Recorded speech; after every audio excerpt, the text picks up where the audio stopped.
후보 특집 대담으로 진행하도록 하겠습니다. 오늘은 더불어민주당 이재명 대선 후보입니다. 지금 충청도에 가 계시죠? 전화 연결되어 있습니다. 이재명 후보님 안녕하세요. 네, 반갑습니다. 네. 위기에 강한 경제 대통령 후보 이재명입니다. 예. 네. 이제 대선까지 이제 2주일이 채 남지 않았습니다. 네, 그렇습니다. 어제부터 이제 충청도 지역을 돌고 계신데 지금은 어디 네. 계세요? 지금 청주에 있습니다. 아, 청주에 계시군요. 네, 네. 뭐 언론에서는 이 충청권을 잡아야 이 대선에서 이긴다. 이렇게 늘 캐스팅 보트 역할을 했던 곳이 바로 충청도다 이렇게 얘기를 하고 있는데 네. 현장에서 충청도 분들을 만나시니까 좀 어떠세요? 일단은 뭐 많은 분들이 또 함께 해주시고 계시고요. 예. 공간이 좁을 정도로 많은 분들이 오고 계셔서 오히려 좀 죄송할 정도인데 그러나 또 저희는 이제 아는 분, 그러니까 저한테 우호적인 감정을 가진 분들이 많이 오니까 싸우다 보면 이제 착각에 빠질 수가 있고 정치인들이 가끔 그런 착각에 빠집니다. 예. 전체적으로 보면은 대통령 선거의 특성이 있지 않습니까? 네. 이게 누군가를 벌 주기 위해서 다른 사람을 위해서 투표하는 게 아니고 내 운명을 내 미래를 결정하는 그런 선거니까 결국 유능하고 실적이 검증되고 내 삶에 도움이 되는 그런 대통령을 선택할 것이다 이렇게 믿고요. 실제로 그렇게 되는 것 같습니다. 네. 주변 스태프들은 좀 연설 시간을 좀 짧게 달라고 얘기를 해도 또 후보께서는 이 찾아오신 분들을 위해서 조금 더 얘기하고 싶어 하시고 뭐 그런 기사가 신문에 실려 있더라고요. 실제로 그렇습니다. 이게 운동원들은 좀 빨리 끝냈으면 좋겠다는 분들이 계시고 네. 언론인들께서 전부 다 기록을 해야 되니까 네. 좀 이렇게 원성이 좀 있는 것 같아요. 그래서 저도 그걸 알긴 한데 그래도 저 때문에 뭐 1시간씩 넘게 기다리고 또 저하고 한번 교감하고 싶다고 오신 분들인데 예. 아무래도 저희가 또 드려야 될 말씀들이 많지만 다 하지는 그래도 못합니다. 그래도 조금은 금방 끝나버리니까 사실은. 네. 그래도 제수 좀 더 말을 좀 더 하고 싶다지 대화를 좀 더 나누고 싶다 이런 분들이 꽤 많으세요. 예. 제가 좀 딜레마입니다. 사실 뭐 15분, 20분 이렇게 연설을 하셔도 이재명 후보를 만나려고 오래 기다리셨던 분들에게는 그렇습니다. 굉장히 짧은 시간이죠. 그렇습니다. 거의 순식간에 지나갑니다. 저도 20분 이내에 보통 끝내라고 보통 요구하는데 한 30분 정도까지 보통 가게 됩니다. 네. 충청권의 이제 사위라고도 얘기하시잖아요. 제가 충청 이서방. 예. 아니 어제 오늘은 제가 처같이 예. 곳을 가보려고 해요. 예. 어제 유세 충주입니다. 충주. 충주. 울고 넘는 박달재라고 있죠. 네. 그 노래 참 좋아하는데 그 박달재 바로 밑이 저갑니다. 충주. 천둥산 박달재. 천등산입니다. 천등산. 어제 유세에서도 그 얘기 하셨더라고요. 네, 예. 네. 그 얘기 하시면 이 충청도 분들이 많이 좋아하세요? 뭐 재밌어 하시죠. 그러니까 네. 꼭 그게 뭐 정치적인 의미가 있다기보다는 그래도 어쨌든 천등산 박달재는 워낙 유명하고 노래도 있고. 좋아하시는 분들 많죠. 제가 거의 18번의 노래입니다, 그게. 김혜경 여사도 좋아하세요? 하는 거죠. 그럼요, 네. 네. 천안에 가셔서는 또 묵념도 하셨잖아요. 아니, 하필 그 자리가, 예. 유세차 섰던 자리가 사고가 난 자리입니다. 그래서 제가 안타깝기도 하고 해서요. 천안이라서가 아니고 그 자리, 바로 그 자리. 유세했던 그 자리가 바로 네, 그 그렇습니다. 안철수 네네. 후보 그 유세차가 유세했던 있던 곳입니다. 곳이군요. 네, 모든 아마 대형 유세가 거기서 이루어지는데 네. 차 타고 가다가 그 얘기를 들어서 안타까워서 조금 그랬습니다. 빈소도 뭐 갔다 오셨지만요. 네. 안철수 후보 얘기가 나와서 좀 여쭤보겠습니다. 안철수 후보는 얘기하시려고 그러신 것 같은데. 그건 아니었는데요. 네네네. 후보께서는 이제 통합정부를 얘기 많이 하고 계시잖아요. 네. 통합정부가 어떤 의미인지 좀 설명을 해 주신다면요. 보통 이제 유럽에서 많이 하는 형식인데요. 예. 우리는 독시가 정치입니다. 하나의 정치 세력이 완벽하게 모든 걸 다 갖죠. 40%를 득표해도 100%의 권력을 행사하지 않습니까? 음. 그게 갈등의 원인이 된다. 그리고 정부의 일이라고 하는 것이 국가 사무라고 하는 게 다양하지 않습니까? 뭐. 그래서 그 중에 일부씩 좀 나눠서, 예를 들면, 각자 특장점들이 있는 정치 세력들이니까, 네. 연합을 하고, 그 다음에 최종적인 국정 성과는 결국, 선거에 이긴 주도하는 측이 다 얻게 되지 않습니까? 네. 저는 시장 도지사 하면서 그 점을 느꼈는데 성과가 좋으면 그 과정보다는 국민들의 만족도가 높습니다. 제가 여기까지 온 이유도 시정 도정을 잘했다는 것 하나 때문인데 그건 결국은 좋은 인재를 광범위하게 잘 쓰는 거죠.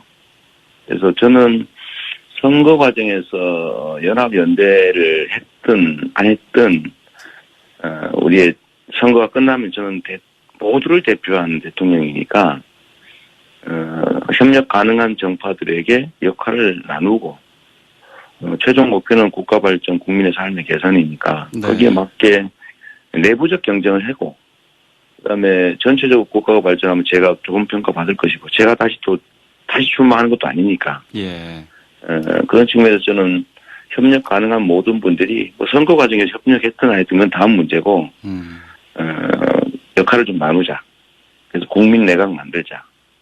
그리고 하나의 단일한 정치 세력만 집권하는 것이 아니라 모든 가능한 연합 세력들이 각자 역할을 나눠서 함께 국가를 위해 일해보자. 이 통합정부 또는 연합정부 이런 걸 하자는 것이죠.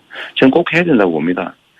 근데 거기에 대전제가 뭐냐면 우리는 양당 중에 선택기이잖아요. 거대 양당 독점 체제 아닙니까? 그렇죠. 그러니까 이게 서로 잘하기 경쟁을 하는 게 아니라 상대방이 못하면 나한테 기회가 오니까 일을 못하게 방해하는 게 주된 일이 돼요. 그게 이제 적대적 공생이라고 보통 부르는데 저는 이걸 좀 깨고 그리고 제3당이 또는 제4당이 선택 가능하고 존재해야 된다. 그래야 국민들이 제3, 제4의 선택을 할 수 있고 그럼 거대 양당도 잘 못하기 경쟁을 하지 않지 않습니까? 잘하기 경쟁을 하게 되겠죠. 네. 저는 이게 진짜 정치 교체다. 대통령 5년, 4년이 중요한 게 아니고 우리나라 정치가 통째로 바뀌어서 국민들을 중심으로 국민의 눈치를 보면서 더 잘하기 경쟁을 하게 만드는 게 제 정치적 꿈이었는데 이번에 기회가 온 것 같아요. 네. 그러니까 혼자서는 이기기 어려운 이런 상황 있지 않습니까? 어느 쪽도 혼자서 이기기 어려운 상황. 이런 상황을 대한민국 정치 교체의 기회로 만들자는 겁니다. 보통은 우리가 더 나쁜 정권 교체 무슨 의미가 있냐. 뭐 정권이 교체되는 것 자체는 의미가 있을지 모르겠는데 무능하고 무책임하고 또 무지하고 국가를 혼란시키고 평화를 위협하고 경제를 위협하는 정권 교체가 국민에게 뭔 필요가 있느냐. 더 나은 정치 교체하자. 그리고 단임대 대통령제 하에서는 대통령이 재선에 나오는 게 아니지 않습니까? 그렇죠. 대통령이 바뀌는 것도 엄청난 변화죠. 그 변화가 국민에게 더 나은 변화라 해야 된다. 저는 그렇게 생각하고요. 어쨌든 이번 기회가 정치 교체, 소위 새로운 세상을 만드는 결정적 기회다 이렇게 생각합니다. 네. 그러니까 평소 해오셨던 부분인데 이 정치개혁 고민을 이제 많이 해오신 결과군요, 이게. 결국은. 그렇습니다. 예를 들면 제가 언제나 말씀드렸는데 영남은 무슨 당 독재, 호남은 무슨 당 독재, 수도권은 어떤 독재가 있냐면 양당 독재를 합니다. 그게 대표적인 게 꼭 기초의원을 2명씩 뽑아요. 네. 나눠 먹게 하지 않습니까? 기초의원은 국민들이 뽑지 않습니다. 당에서 임명하죠. 그래서 원래 3인 이상 선거구 하게 돼 있는데 예외 조항으로 다 그렇게 만들어놨어요. 기초의원이 누가 나왔는지 잘 모르고 아무도 투표하는 모릅니다. 경우가 많죠. 모르고, 네, 그냥 1번, 2번이 되는 거예요. 예. 그래서 2명 뽑으니까 제3당은 설 자리가 없습니다. 그래서 이거 고쳐야 된다. 제가 계속 주장했던 것이고요. 저는 결선 투표제 이런 것도 해야 된다. 맨날 뭐 단일화, 왜 그런 거 아닙니까? 각자 투표해보고 과반수 안 넘으면 1, 2위 해서 국민들이 선택하기엔 깔끔하잖아요. 네. 다 서구 선진국이 하는 건데 이게 예를 들면 우리 지금 안 후보 측하고 지금 단일화 결렬 책임을 놓고 공방이 벌어지지 않습니까? 네. 그게 국민들한테 무슨 관계가 있습니까? 근데 그런 거 안 하게 하는 제일 유효한 방법이 결선 투표하는 거예요. 모두 나가서 국민이 뽑고 1위와 2위 후보가 1위, 2위가 50%못 넘으면 그때 뽑으면 국민들이 사실상 정리하는 거죠. 예. 근데 지금은 정치인끼리 담합이나 연합을 하게 만들잖아요. 근데 이것 자체가 정치를 왜곡하죠. 이런 걸 고치자, 이번 기회에. 예, 뭐 저의 주장이고, 그게 저는 민주당이 기득권을 내려놓는 아마 국민의힘은 동의 못할 것 같고요. 국민의힘 말고 민주당이라도 좀 내려놓자. 네. 국민의힘이 위성정당 만들더라도 우린 참았어야 된다. 제가 그때 반대했지 않습니까? 아, 그 얘기 하셨죠. 네, 그래서 제가 좀 권역을 치렀는데, 저는 그게 국민의 뜻이라고 보고요. 국민을 믿어야 된다. 국민이 다 가려주실 것이다. 네. 이 제도 개혁 이번에 하자.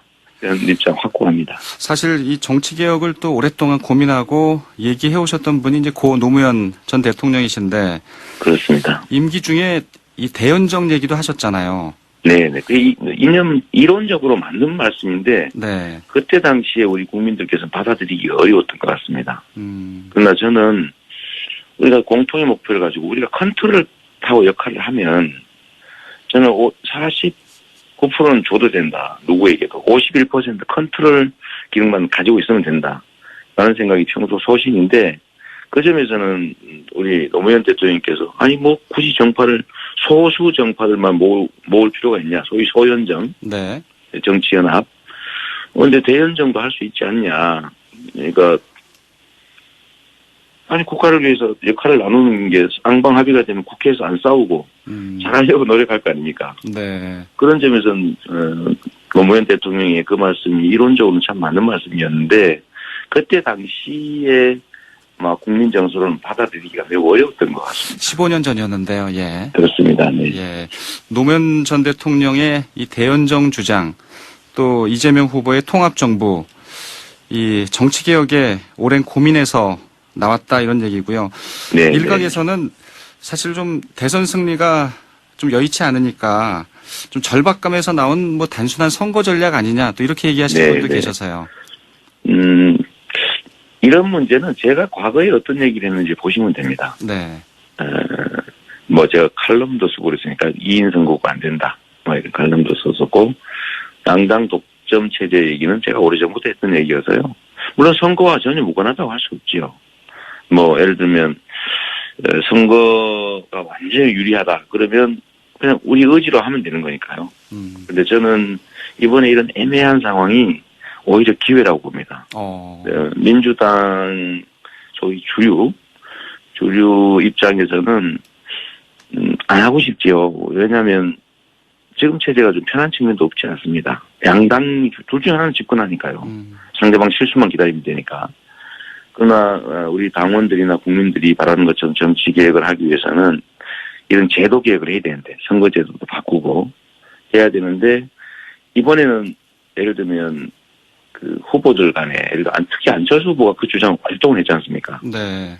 근데 우리는 예를 들면 심상정 후보도 마찬가지로 그 주장을 했고 이런 다른 후보 진영들이 요구하는 것들을 받아들여야 될 어쩔 수 없이 승리를 위해서도 받아들여야 할 상황이 돼가는 거죠. 근데 저는 이게 오히려 기회다고 보는 거죠. 저는 세상을 살면서 기회를 기회로 활용하는 거는 평범한 거고 당연한 거고 위기를 기회로 만드는 게 진짜 실력이다 이렇게 믿고 왔고 네. 저 자신에게 닥치는 위기들을 기회로 만들어 왔다고 생각합니다. 그래서 그런 측면에서 보면 저는 이번이 정말 정치 개혁, 정치 교체 그리고 세상을 바꿀 국민들의 삶을 바꿀 결정적 기회라고 생각하죠. 네. 그래서 제가 그 말씀을 드리는 거예요. 사실 뭐 협력을 했냐 안 했냐 중요하지 않다. 그거와 관계없이 저는 연합정부하고 정치 개혁하겠다 이렇게 말씀드리는 거죠. 네. 사실 뭐 여야 이 정당 중앙당 차원에서의 공방 또 의혹 제기들이 많지만 오늘은 좀 미래지향적인 얘기를 네. 이재명 후보와 직접 나누고 있는데요. 그러면 안철수 후보의 존재가 자꾸만 네. 거론이 됩니다. 왜냐하면 주장하는 게 좀 비슷하게 느껴지기도 하고요. 거의 똑같습니다. 예, 그러면 정치 교체에 관한 그러면 어떻게 안철수 후보에게 뭔가 제안하실 생각도 있으신가요? 저는 뭐 특정인보다는 모두에게 제안하는 것이죠. 그래서 네. 지금 윤석열 후보에서 사실은 정말 이렇게 뭐라 그럴까요? 좀 마초적이라고 그럴까? 유세나 말씀하신 내용이나 행동이나 이를 보면 정말 무서울 정도입니다. 매우 구태스러운 측면이 있고요. 이분법적이고 또 난폭하고 그다음에 일관성도 사실 없고 여기 가서 이 말씀 저기 가서 말씀 그리고 이게 뭐 수시로 자기가 한 말 자체를 뒤집고 기억 아니라고 아예 부인을 하거나 이런 그리고 정치 보복 공언하고 있고요. 저는 정말로 놀란 것이 5년짜리가 겁이 없다 이런 얘기 있지 않습니까? 네. 어디 검사에 감히 덤비냐 이런 느낌. 또 국물도 없다. 이게 완전히 한번 확실하게 쓸어버리겠다 이런 취지지 않습니까? 근데 이런 얘기를 공언을 하는 후보가 과연 이거 국가의 미래를 어떻게 만들까? 특히 정치 불안이 경제 불안을 불러올 테고 한반도의 평화 체제에 대한 이 위협, 불안 고조가 사실 심각한 문제가 될 수 있는데 네. 이런 분하고 같이 할 수는 없겠지만 이런 분 소위 뭐 이분을 제외한 또 진짜 국가의 발전과 국민의 삶을 좀 개선하자고 하는 모든 정치 세력이 가능한 범위 내에서 협력하자. 경쟁은 계속하더라도 협력하는 길을 찾자. 하다못해 지금 이 단계에서 정치 개혁에 관한 뭐 공통 공약 합의라도 해오면 좋지 않습니까? 네. 그래서 모두에게 협력 가능한 모두에게 드리는 말씀이다. 한번 다시 확인하겠습니다. 예. 내일 이 TV 토론이 있는데 아무래도 안철수 후보, 심상정 후보, 또 이재명 후보와 함께 좀 얘기 나누는 걸 좀 지켜봐야 되겠다는 생각이 들고요. 네. 근데 뭐 두 분 말씀이나 네. 제가 드리는 말씀이나 정치 교체나 연합 정부 필요성은 제가 보면 거의 뭐 다른 점이 없는 것 같습니다. 이제 후보님 고향이 경북 안동이시니까 네네. TK 출신 첫 민주당 대선 후보잖아요. 네네 그렇습니다. 지역주의에 대한 얘기를 좀 드리려고 하는데 네. 국민의힘 윤석열 후보는 호남에 네. 각별한 또 애정을 많이 보이고 있고요. 좀 어떠세요? 이런 구도는? 뭐 바람직한 측면이 있죠. 네. 이제는 지역 가지고 판단하지 말고 사람 가지고 판단하자.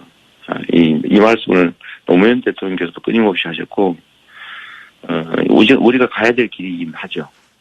그런데 윤석열 후보 같은 경우는 사실은 그 점을 좀 악용하고 있는 측면이 있는 것 같습니다. 예를 들면 김대중 대통령을 승계하겠다 이런 말씀을 하시는데 승계가 무슨 뜻인지 모르시는 것 같아요. 왜냐하면 김대중 대통령은 평생을 남북관계 개선, 평화 구축을 위해서 노력하신 분입니다. 그런데 이분은 남북관계를 훼손하고 평화를 해치는 발언을 수시로 하시지 않습니까? 또 김대중 대통령께서는 통합의 정치인이세요. 실제로 용서했고 끊임없이 실천했고, 근데 이분은 보복의 정치인 아닙니까? 증오와 분열의 정치인이죠. 편 갈라서 표곡기 하는 게 아주 전문이신데, 제가 보면 정말 어떻게 저렇게 쉽게 저렇게 얘기할 수 있지? 양심이 있으신 분이신가? 뭐 이런 말씀 드리고 싶을 정도로 네. 정말 이해가 안 돼. 근데 여론조사의 트렌드를 보면은 호남에서도 사실 윤석열 후보가 상당히 선전하는 걸로 이렇게 나오잖아요. 그렇죠. 그거는 저희 민주당이 그간에 정말 기대치를 충족시키지 못해드린 저희의 부족함이 많이 반영돼 있는 것 같습니다. 그 점에 대해서는 저희는 언제나 성찰하는 중이고, 그래서 우리가 기득권을 내려놓겠다. 선의의 경쟁이 가능한 정치체제를 만드는 것으로 저희가 그 잘못에 대해서 반성하겠다 이런 말씀도 드리는 겁니다. 네. 정청래 의원 발언으로 민주당과 불교계 관계가 많이 안 좋았었잖아요. 그렇습니다. 네, 네. 최근에 이제 많이 회복된 걸로 보이는데 대선 후보 입장에서는 좀 마음이 많이 힘드셨을 것 같아요. 그렇습니다. 이게 사실 이제 불교계는 존재를 인정받지 못하고 예를 들면 좀 편파적인 정책에 피해를 봤다 이런 생각을 하고 있고요. 네. 제가 봐도 그게 뭐 틀린 말이 아닙니다. 정청래 의원 때문에 그랬다기보다는 그게 하나의 이제 분출하는 계기가 된 것 같아요. 그 이전부터 꽤 쌓인 게 있지 않습니까? 저는 그 주장에 대해서 대체로 공감하기 때문에 제가 공식적으로 뭐 제가 한 일은 아니지만 그 당과 제가 직접 찾아뵙고 사죄도 드렸는데 이제는 좀 그 문제에 대해서 많이 이제 가능한 해결 가능한 길을 좀 찾아내서 합의했고 네. 저희는 또 그거 잘 지킬 테니까요. 저는 불교계에서 저희를 좀 믿어주면 좋겠다는 생각을 합니다. 전 세계에서 종교 갈등이 정말로 심하지 않습니까? 그렇죠. 근데 대한민국에서는 종교 갈등이 거의 없다시피 하죠. 예를 들면 신천지나 이런 이교들 뭐 이거 빼고는 예. 이거 좀 이상한 데니까 거기는 그런데 빼고는 대체적으로 서로 공존하고 존중하는데 거기에 제일 큰 역할을 한 게 불교의 그 원흉 회통이라고 합니까? 네. 불교의 타산, 불교의 그런 문화 때문에 지금 가능했다고 봐요. 그리고 우리 대한민국의 이 문화의 바탕에는 아주 오랫동안 우리 불교의 영향이 있지 않습니까? 한국 문화의 중요한 부분도 사실은 불교 문화인 경우가 많아요. 예. 대한민국의 문화재도 사실은 불교 문화재가 거의 대부분이지 않습니까? 그렇죠. 근데 그 문화재들의 관리 책임을 사실은 불교가 지고 있죠. 국가가 해야 될 일인데. 그 대신에 또 불교에 대해서 제재는 많이 했잖아요. 종교재산 중에서 유일하게 법으로 규제를 당하는 게 불교재산입니다. 이거 이제 다른 분들 잘 모르시는데요. 네. 다른 데는 막 팔 수 있잖아요, 자기 재산. 그렇죠. 근데 불교는 재산을 못 팔게 돼 있습니다, 법에. 허가받게 돼 있죠, 정부에. 근데 허가를 받고 규제를 하고 제재를 하면서 그렇다고 불교에 특별한 혜택을 준 건 없죠. 그게 이제 사실은 이제 관람료 문제까지 번진 겁니다. 네. 관리 비용을 어디서 조달하느냐, 우리는. 뭐 그런 거죠. 네. 비 온 뒤에 이 땅이 굳어진다고 하는데 민주당과 또 후보께서도 이번 기회에 이제 불교와 또 전통 문화에 대한 생각을 더 많이 하게 된 계기가 된 것 같고요. 아, 맞는 말씀입니다. 예. 네, 정치권에서 또 후보께서 더 많이 애써 주시길 바라고요. 예, 저희가 끝으로 그래서 예. 합의된 내용 중에 하나가 이런 게 있는데 우리 국민들께 관련이 있는 부분이라면 관람료를 폐지하자 이제. 폐지하고 대신에 우리가 그 불교 문화재 관리 비용을 우리가 예산으로 일부 지원하자. 그게 합리적이지 않습니까? 그렇죠. 네네. 뭐 그런 합의들 다 대체적으로 잘 돼 있고 잘 지키면 정말 그 비온 뒤에 땅 굳어지는 그런 효과가 있을 것 같습니다. 알겠습니다. 오늘도 충청권을 또 도실 텐데 이 네. 바쁜 유세에 건강 잘 돌보시고요. 오늘 인터뷰 감사합니다. 네. 유능한 경제 대통령 후보 이재명이 확실하게 경제 책임지고 코로나 위기 잘 극복하겠습니다. 예. 오늘 인터뷰는 의혹과 이 공방보다는 미래지향적인 얘기를 좀 많이 나눠봤습니다. 오늘 말씀 고맙고요. 예, 화이팅 네. 하시고요. 네. 그게 불교적이죠. 네. 감사합니다. 더불어민주당 이재명 대선 후보였습니다. 대선 후보였습니다. 대선 후보